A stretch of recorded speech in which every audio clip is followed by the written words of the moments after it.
Ashton, how are you doing today?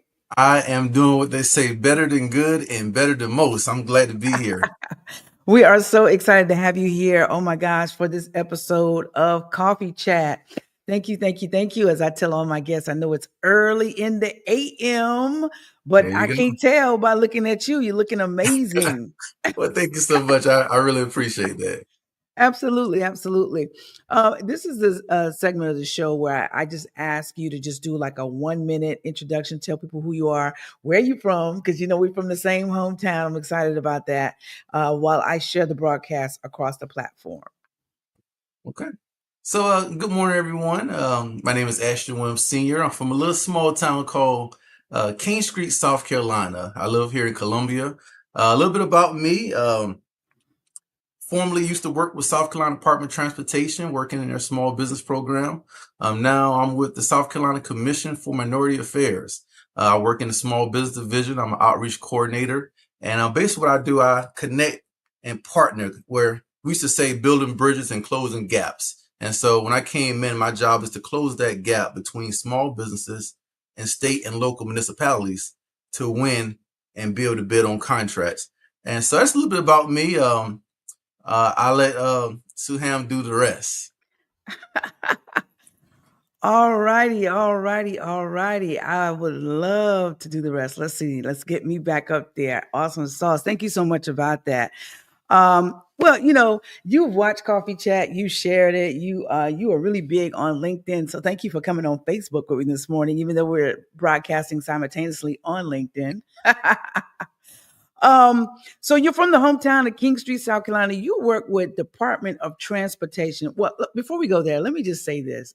I remember you when you were just a little teeny eensy boy. uh, you were doing yard work with your uncle, Councilman Williams, and from time to time, y'all would pick up my son, who's your age, and y'all would go out there and do yard work together in that hot sun many moons ago. And now you guys are like what, like 28 years old now? That's right. That's right. And look at you. Oh my goodness, so amazing. You have a beautiful wife, beautiful family. You matter of fact, you guys wrote a financial literacy book. What is the name of that book, that workshop book? So yes, it's called it's Our Kids Enterprise. It's our matter of fact, I may actually have a copy here somewhere Yeah, get that of bad showing, boy. but well, I okay, know I I do. caught you off guard. We did. No, I it's didn't. it's, it's fine. It's fine. But it's Our Kids Enterprise. If you go to our website, anything Our Kids Enterprise. That's basically it. I want to kind of go take a step back. You mentioned about working with my uncle, and that's a very huge part of my story that I didn't mention. And I think Hmm. entrepreneurship started there. Having an uncle who had a landscaping business.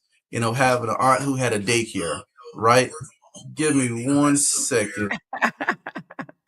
That's okay.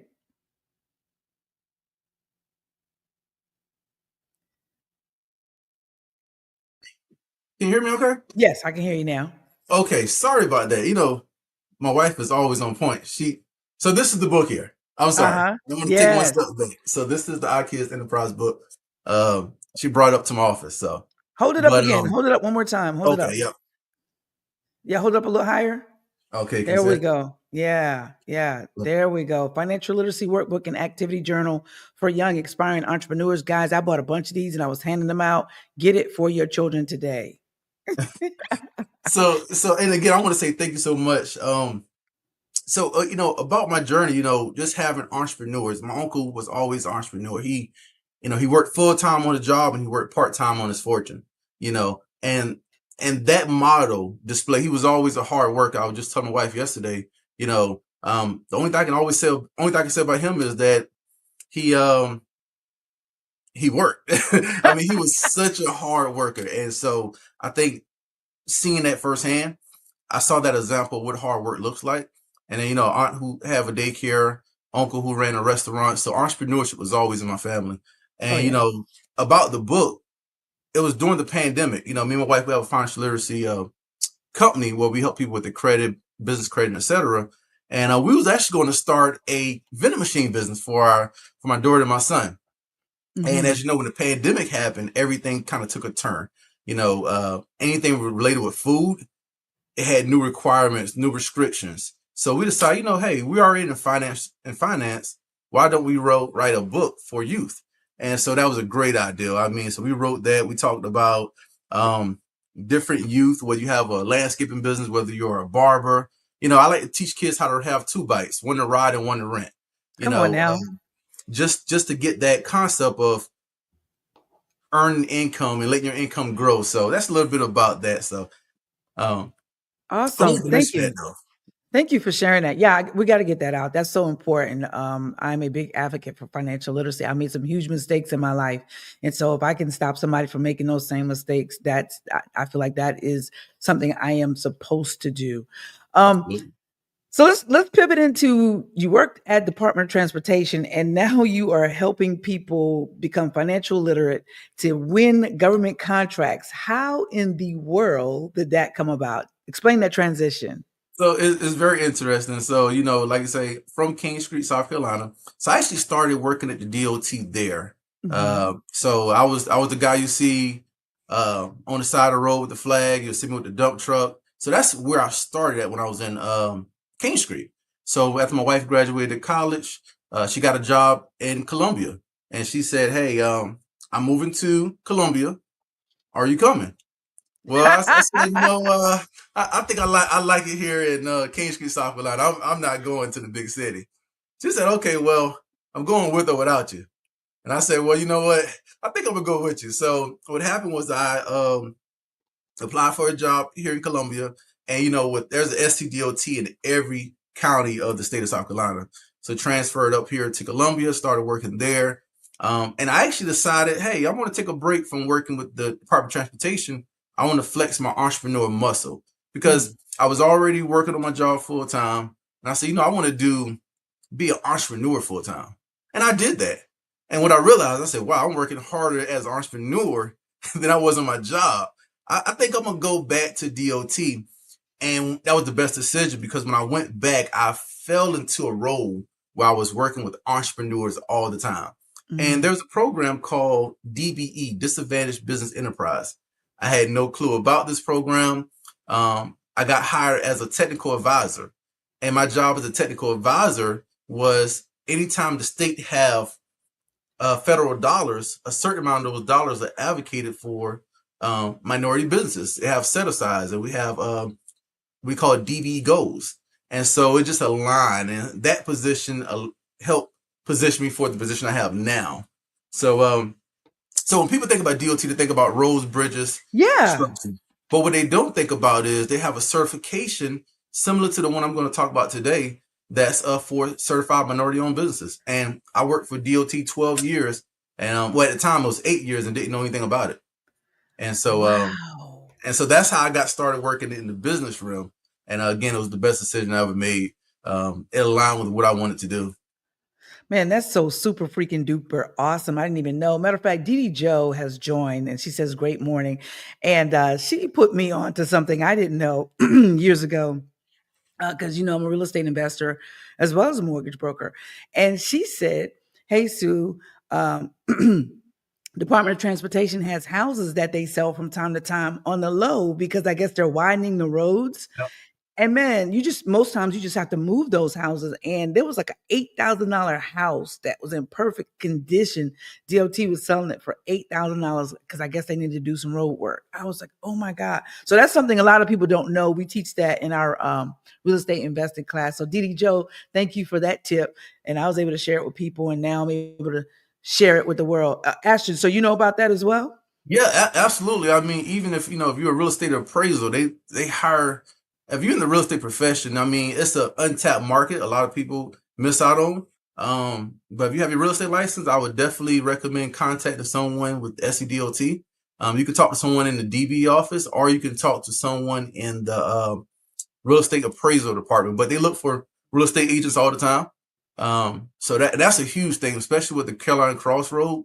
There's so much moving, and they're widening roads, so they're looking for some appraisers. So if you're Wow. certified as minority owned business, one, I would recommend that. But two, just contact someone at your local DOT office. Columbia, I would recommend. Wow, that's a good nugget right there. Wow, I didn't know that either. Thank you so much. Yeah. So you can teach an old dog new trick. Come on, somebody. Listen, you said Absolutely. something. Minority owned business. I have in my mind what a minority owned business is. I know the listeners and the viewers have in their mind what a minority owned business is. But by your corporation's definition, what is a minority owned business? So that's a great question. So there's a list, right? So minority-owned business can be African American male, African American female. If you are a woman, you are considered a minority-owned business. In short definition, anyone except for a Caucasian male. And I will say that's starting to make a turn. More programs are becoming what we call race and gender neutral. So it includes everyone, just based on your income level. But a minority business is any business other than basically Caucasian male, but there's a long list. So I would recommend anybody just go to our website, take a look at it, and you'll be surprised. Okay, awesome, awesome. And like you said, in the future, you're transitioning to where it's race and gender neutral, correct? Yeah, Okay. that's correct. Yeah. Okay. All right, let's talk about it. I got some good questions here, and I don't want to forget this.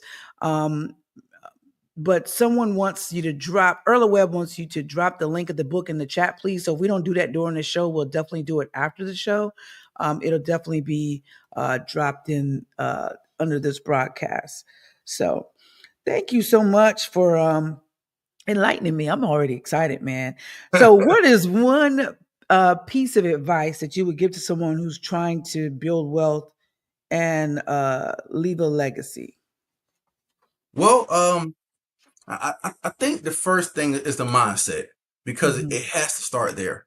Mhm. You know, if you're looking to build wealth, um, and create a legacy, you have to surround yourself with the right people.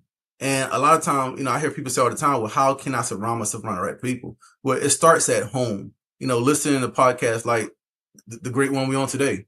Mhm. For me, some of my mentors is Les Brown, one of I call him the great motivational speakers, Jim Rohn, finding those books, growing the mindset, because it all starts there first. Mhm. Before you get to the income, before you can build a legacy, if you don't have the mindset right, then it's hard to go anywhere. So I think start there and then find some people that you can learn from and grow from. They say if you're the smartest person in your group, you need to find a new group. Come on, somebody. So I would start with the mindset first.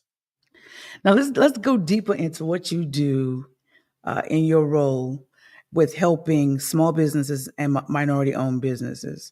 How Tell us exactly how are you helping people access opportunities they didn't know existed? Whether it's in business, in real estate, or financial education. So, as far as access and opportunities, I would say the biggest thing is just getting plugged in. Because if you're not plugged in, you're going to miss a lot of things. So, one Mm-hmm. of the biggest things we do is we partner with our local municipalities, whether that's the city of Columbia, the city of Horry County, and I would say start in your area. So, if you're in Williamsburg County, you're in Florence County, plug into those chambers, right? And you want to get on their email list. You can and feel free to get on our email list because we send out opportunities all the time for bids. Contact your SCDOT.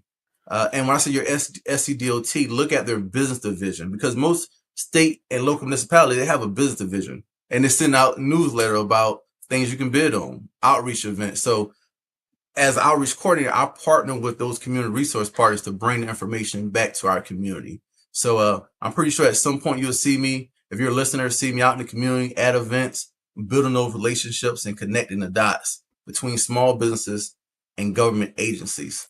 So and we also do pre-bid meetings. And I say we do, our community partners do Mm-hmm. pre-bid meetings all the time, bid opportunities where you can actually get in a room and network with other prime contractors and not just prime contractors, other subcontractors. And I could maybe go into that all day, but that's a little bit of kind of what we do. So talk to me about bids and contracts. How if first of all, talk to me about certification. What do I need to do to be able to bid? How does that bidding process work? And I know it's probably a lot of dynamics into that, but if you could just give us just like a shortened version of getting the certification, what the certification means, how can I then go and bid for government contracts? Yeah, absolutely. Well, I would say this: if you are looking to bid on state procurement, the first thing you want to do is what we call SCIBO, is South Carolina Business Opportunity. You want to register for what we call a vendor number. And what that vendor number is, it's completely free. You have to have a business name, a LLC, and what we call an EIN number. And you can register as a South Carolina vendor, and that's the only way state procurement can pay you. So that's the first recommendation I'll tell anybody to get that first. Then look at getting certified because Okay, so let's because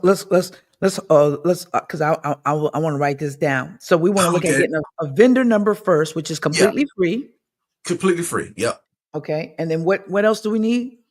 So basically, once you get that skis vendor number, you're going to go to SCIBO. I think it's South Carolina Business Opportunity website. So and that's where they list all opportunities, whether it's real estate, whether it's landscaping, janitorial. That's the main hub that is advertise opportunities where you can actually bid on. Oh Um, wow. so once you get that skis vendor number, also recommend getting certified as a minority owned business, and that's through our office. And so that's one of the requirements you have to be able to get certified is a vendor number. Because if you get certified, you don't have a skis vendor number, then you can't bid on any type of contracts. And I will say 10% of our controllable dollars for every state agency, 10% of that goes back to our minority owned businesses. Now, it's not mandatory, but it is highly recommended to go back to certified minority owned firms. Okay, so we go get the vendor numbers for free, and we'll drop that website after the podcast. I see people asking for the website. Go Okay. get the vendor number; is completely free, and then we get certified through your office. Do we see you, or we see somebody else, or we go through the website? Yeah, so they can come see me. I will tell you, we have a gentleman in our office. His name is Mark Plyler. He normally handles all of our certifications. I would be the person you talk to once you already got certified when you're looking for opportunities. And then we Mhm. also have a new program coordinator. She'll be helping me as well. And as we expand, we're going to bring on more program coordinators. And I can be more in the field, making those relationships and building those partnerships with our resource partners and community partners. So I'll be out in the field more doing that. And then again, our program coordinators will be doing more one-on-one coaching, assisting them maybe with a bid proposal, maybe a business plan, things like that to help them grow and expand their business. So Wow, so you're not out here floundering no. on the ditch bank. You know what I'm Right. saying? You got help. You do the vendor number, which is free. You come and you see Mr. Plyler. Is I think Plyler. that's Yep. Mark Plyler. you Yep. come and you see Mark, and he gets you certified, and then boom, you're off to the races. We connect with you. You help us with the bids and what have you. So tell me something. What kind of things can you bid on for a government contract? I know there's like a whole gamut, but if you could just tell us some of the things that you see come through your office as far as bids. I mean, demolition. And that's the big thing. You'll be amazed. People say, well, I have this business, I bake cakes. I don't see me winning a contract. The state buys almost everything. People say I have a barber's license. Well, people don't know that some of the prison system they look for somebody to come in and cut the inmate's hair. So when you think about federal government, state government, you would be amazed at opportunities. You just based depending on your business. And let me also say this too. A lot of time we look at things for solicitations, and they say, "Well, I don't see anything that's for landscaping." One recommendation I would want to drop on anyone who's watching this today: get to know who's your procurement officer, get to know who's the contract manager, and your local area. So if you're, let's say, in King Street, you're in Florence, I urge you to go to the school district. I urge you to go to one of your state agencies, find out who's the procurement officer, and have what we call a capability statement. Because in the business world, the state government, we use what we call a capability statement. That's basically a business resume. And just send them that. Let them know that one, you're ready, willing, and able. And because that's the three things we look for in state government: ready, willing, and able. Hmm. And provide them with a capability statement, you'll be amazed. I give you a prime example. When I was with SCDOT, had a gentleman I was working with. He just was looking for opportunity, right? So he would call me up as usual. Hey, Ashton, how's everything going? Everything's going great. I'm looking for opportunity where I can maybe bid on a contract. I said, okay. I said, do you have a capability statement? And he used another resource partner to help him build a capability statement. he reached out to one of the local DOT offices. He said, "This is my capability statement. I'm a certified minority-owned business. Do you have anything?" And the procurement officer said, "Well, no, I don't have anything right now." The next day, she called him and said, "I see you do hauling, but do you by chance do landscaping?"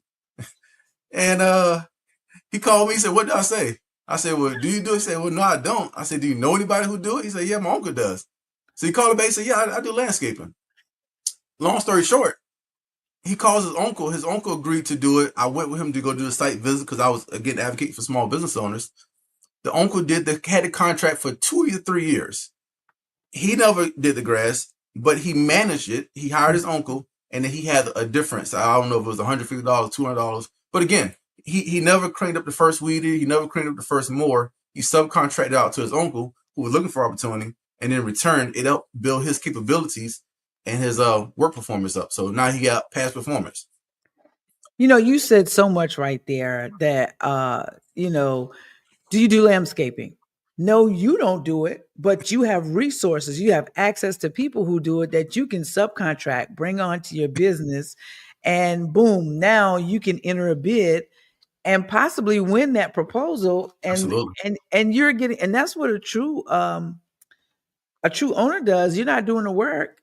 You have someone else doing the work. That's And right. so I'm glad you shared that example, because that's an amazing example, because a lot of people will talk themselves out of opportunities because they were like, well, I can't do it. Well, you don't have to do everything.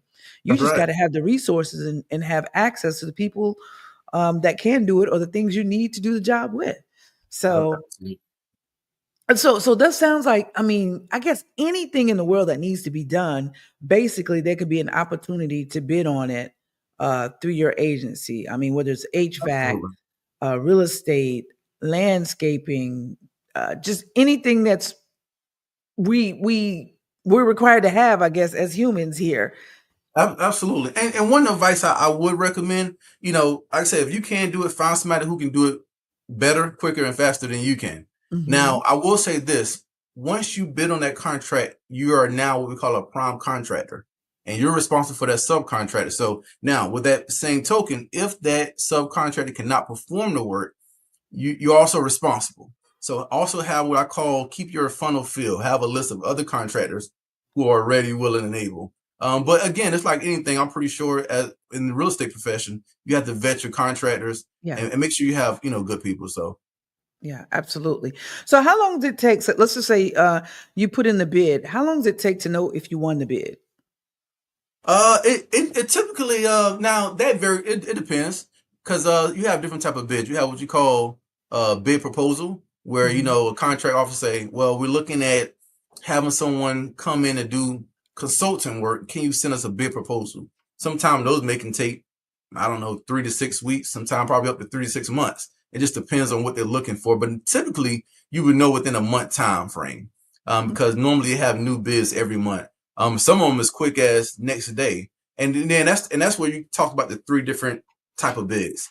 We have, I think it's anything under $10,000. I don't have the list in front of me, but anything under $10,000, they don't necessarily have to solicit it. They can just call you and say, "Suham, I want to use your service. I want to use your service to come in," and that's why I call it the low hanging fruit. The gentleman that I mentioned earlier, that's what he did. He never actually submitted a bid. And that's why I say first start with getting to know your local municipalities, who the Wow. contract manager who's the procurement manager, because they have sometimes solicitations that's under $10,000 that never is advertised. And that's why I Wow. like low hanging fruit. And then I think anything 50, and I used to know this number a lot better when I was working with DOT. I have it written down. I think anything between 50,000 and 100. Sometimes it's 3 quote bids. It just depends on the agency. Some agencies have different requirements. The airport has a different requirement. So DOT has a different requirement. So just know what their requirements is, and I always say always submit your capability statement, because you never know what they need and who they're looking for. And you can also become on the what I call their preferred vendor list. They Mhm. just say we have this person who is capable of doing the work. We want to give them a call. Wow. So do you have anything like, I think I heard you say consulting. Do you have anything like for consulting work where if someone wants to go out and teach financial literacy, or teach, say like young kids a trade? Do you have those type of biz? And I know you said there's a website with all of the opportunities, but just Yeah. off the top of your head, do you know if those type of things are available?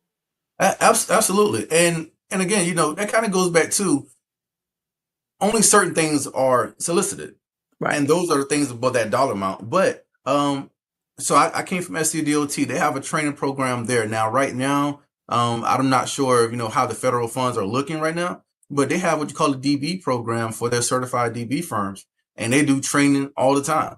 And they look for minority-owned business to be able to provide training, whether it's financial literacy, helping a small business be able to access capital, maybe showing them how to work QuickBooks, things like that. But there are things for that. I would say look for the different state agencies that maybe provide that.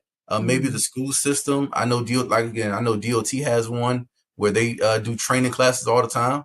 They also provide training tuition reimbursement for their certified firms.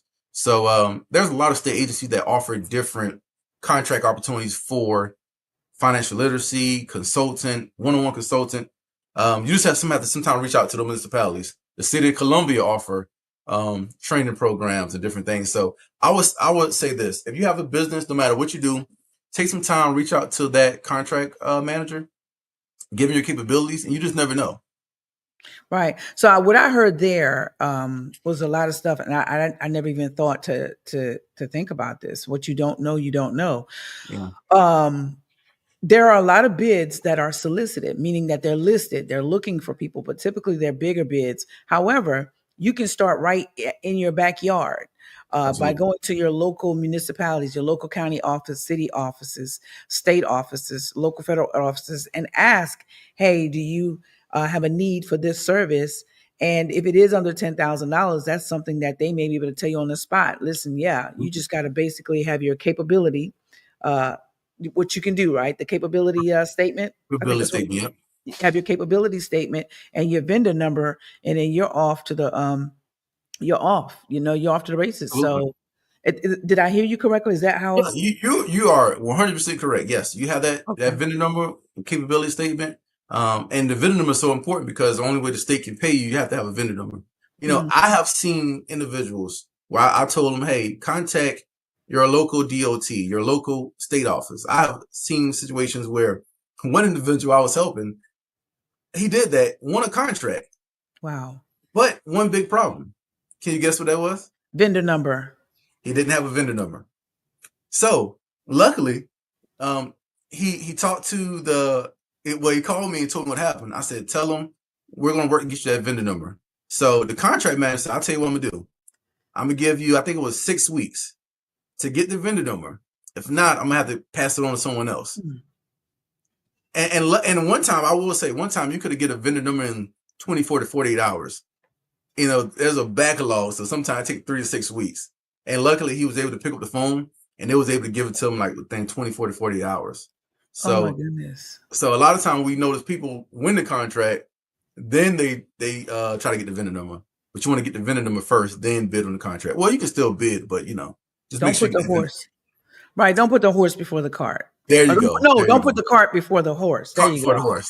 Yeah. There you go. Yeah, Um, Miss absolutely. Morant says, how about childcare businesses? Are there needs for childcare businesses? And I guess too, that's where you would go back and start in your local area, Yeah. with the county offices, the state offices, city offices, like you said, the schools, Yep. and even different probably daycare centers, and just ask, is there a need?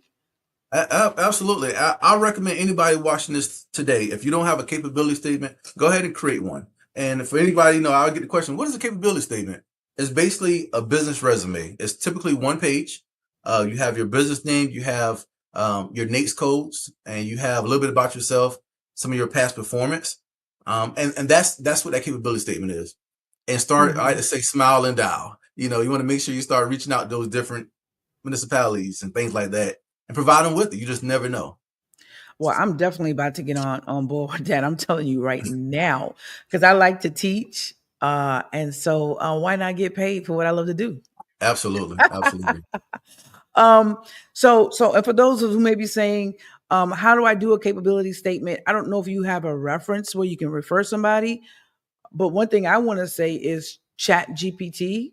Go there, ask ChatGPT to help you create it. Google an example of a capability statement, and just go from there. What would you say, Ashton? Do you have a referral of anyone who can do it, or do you have any resources? Yeah, I mean, I would, definitely start like where you said, Google is my best friend, YouTube University, and ChatGPT. I'll tell you, with those resources, you can basically conquer the world. Mhm. But to add on to that, I would say some of our community partners like SBDC. If you're in Um, business, definitely. real quick, what is SBDC for someone who may not know what that is? If you Yeah, could, it's I have to think of so South Carolina, small business. My mind is drawing a blank, but it'll come back to me. It's SCBC, I think it is. okay, we'll But drop it it'll below. come back to me. We'll drop it in the chat. Yeah, we'll drop it in the chat. My mind is drawing a blank, but they have them all across the state. They're funded mostly you'll see them mostly at your colleges, your local colleges. I know we have one here in Columbia. There's one in Orangeburg, and they have business consultants. And one thing about their business consultants, normally most of their business consultant was in finance, was in banking. They help you with business plans. And our office, we help assist as well. We Mhm. normally will review your capability statement. We can help with the creation part, but again, we're still growing our team, and we just don't really have the resources and the manpower to be able to work one-on-one as much as we would like to. Okay. Do you provide any workshops or any online training that people can access? Absolutely. As a matter of fact, we actually provided a minority small business summit in Charleston, and I'm pleased to say this was our first one we did in Charleston. As soon as I got hired in October, and they said, "Hey, we want you to be able to lead this minority small business summit," and that was a great event. And we do it annually, and we're looking at hitting different parts of the state. So I think our first one was in Columbia. The second one that I led was in Charleston, and we're looking at doing one in Florence County, one in the Low Country, like the PD area, Horry County. So we want to make sure we want to cover the state. And I think our executive rep was also even talking about doing multiple small business summits a year, just to make sure people getting their information. That's what I And like. I I like think hearing we're that. going to, and we also do a lot of lunch and learns. We partner with other municipalities, maybe like the city of Columbia. Maybe if you're in Charleston, you have I Hope, you have SCASET. These are all opportunities. So you have the Women's Business Opportunity Center in Charleston, which is I Hope. You have one in Columbia, which is WBC, Benedict Women's Business Center. So yeah. So we partner with all of them to do different things like workshop, lunch and learns, and etc. Let me ask you this. Does your office or do you help with any grants of anything, or is it basically winning governmental contracts is what you do? So interested enough. So where I came from, we didn't work with grants at all, right? We didn't too much work with nonprofits. But where I'm at now, our agency, surprisingly, we work a lot with nonprofits. We also have sponsorships where we actually help sponsor a nonprofit in some cases based upon what they do. We help assist, but our office is expanding. That's one of the things that we're going to be working on. We're going to have an individual who's going to work solely on grants, and that's the kind of like the look ahead. As of right now, we're not heavily on grants, but we do have someone in our office. Any one of us can send you some grant opportunities, because that has been one of the biggest questions. Do we offer help with grants? Now, I will say this. A lot of grants have kind of dried up a little bit. Yeah. So, I will be transparent on that. So there's not a whole lot out there, but there's still some. Okay. I had it in my notes. I definitely wanted to address that. Listen, so when it comes to funding or certification, what mistakes do businesses make? I think we heard one of the biggest mistakes is putting the cart before the horse by applying for or submitting bids, but not having a vendor number. Is there anything else that is a common mistake we can avoid? Yeah, so I tell people all the time, everybody, the first thing say, well, they say, who do you bank with? Well, I bank with Wells Fargo. I bank with XYZ. I say, okay, well, do you know your banker? No, I don't know my banker. I tell people, just don't just open up a bank account. Build a relationship with your banker. Get to know who your banker is. Get to know them on a first name basis. I know a lot of times I need a loan or something, or I'm looking at some capital. I have a direct line where I can call my banker. A lot of people they don't do that, and it's free. So I tell people that's the first thing. Making sure you You're financial savvy. Make sure that, you're watching your debt to income ratio, your DTI, making sure that your credit score is in place, making sure you start building business credit. So all those key factors. But I would say the biggest mistake a lot of people do, they have a big account, but they never build a relationship with their banker. They never get to know who they are. I know a lot of business owners, or a few business owners, they have a leadership team. And in their leadership team, their banker is a part of that. And that banker keeps them updated on new trends, new things that's happening in the banking. And so they meet on a quarterly base. And so you want to have a well-diverse leadership team, or I say leadership team or support team, as you can say, just a group of individuals you meet with from all different walks of life who can kind of keep you updated of new trends and new things that's happening. But I would recommend making sure your banker is a big part of that. Wow. Man, that is some solid advice. Things I didn't hear growing up. To be very honest with you, I think I'm 51. That's the first time I've ever heard that. So that is some solid advice. Thank you so much. You said some things, and I always try to think in the minds of the listeners and people who may be timid to ask questions.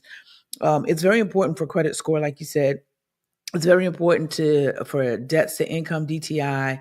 So when submitting a bid, is that something that they look at? Do they look at your whole financial picture? Are they looking at or winning a bid, submitting a bid and winning a bid? Do they look at credit score? Are they looking at your financials, or are they only looking at your capability statement, what you can do, how you can get the job accomplished, what you have done? Well, that's a really good question. 90% of the time, they're not looking at financial records. It just really depends on the type of bid you're bidding on. So let's just say if you're in construction, they're going to do what you call they're going. They may look at that. It depends if you're bidding on a big construction project. They want to make sure that you're bondable. So they look at bond coverage, and a lot of time that goes back to credit history. Sometimes based upon your credit, you may not be able to get a bond. Now, a lot of time the prime contractor, if you're working as a subcontractor, the prime may be able to get the bonding coverage for you.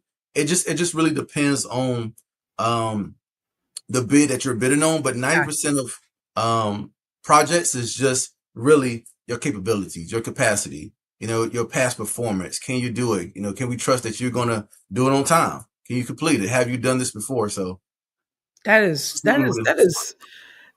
super freaking amazing, because I feel like so many small businesses or minority business are missing out on a lot of capital that is available. And basically, all you got to have is your capability statement, your vendor number, and the ability to be able to do the job that you are applying for. And a lot of these that are under $10,000, you don't even have to bid for it. It's just basically building a relationship and going out to your local agencies and seeing if there's a need that you can fill. That's freaking crazy. That's the best part. That's the best place to start. And I always say, people do business with people they know, they like, and they trust. Because if they don't know you, they don't like you, they don't trust you, they're not going to do business with you. And a lot of time I like to tell small business, take the farmer approach. The day you plant the seed is not the day you eat the fruit. And a lot of times people think, just because I call that procurement officer, I'm going to get a contract. You have to, you have to build a relationship. And you have to water it. You have to keep watering it, checking up, and you have to be visible. You have to be in the community. You have to be outreach events. You have to be, because if they don't see you, you want them to stay in your mental Rolodex. I like to say. So yeah, build that relationship. That's the biggest part. Wow. This has been amazing. This has been very super, super, super informative, super powerful. You've dropped so many great nuggets. And I know our listeners are very appreciative. I want to ask everyone to take the time, whether you're listening live or you're watching the recording, to share this broadcast. But before we go, because I know you got a lot to do, will you tell people how they can connect with you? I know you say that you step in when submitting bids, but tell people how they can connect with you if they want to go deeper into a conversation and set their business up. Yeah, absolutely. I mean, feel free. You can give me a call. I'll give you my work cell. It's 839-218-2889. Again, it's 839-218-2889. If I don't answer, I always say leave me a voicemail. I try my best to get back to you within 24 to 48 hours, but I always leave a voicemail, because sometimes sometimes I will easily miss a call, maybe in a meeting or something like that. My email is awilliams@cma.sc.gov. That's awilliams@cma.sc.gov.